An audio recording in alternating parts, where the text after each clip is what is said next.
Wanted custody, and now they are in custody. 2 people are in jail in Bradford County after a custody swap went sour.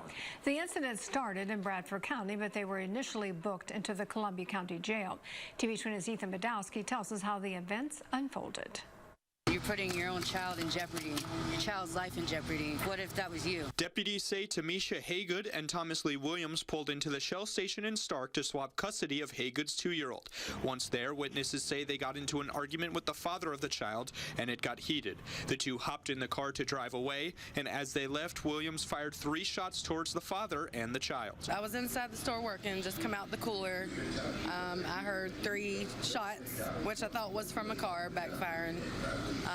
Found out a few minutes later it was something that had happened outside, that somebody had shot fires with a gun. It's crazy and it's sad because they're adults and they need to act like adults accordingly, especially with the minor being involved, because what if those bullets, I mean, granted they were stray bullets, but if one of those hit your child, then what? Deputies say nobody was hit by the bullets or hurt. Witnesses say the shots were fired as the couple pulled out from the gas station down 301.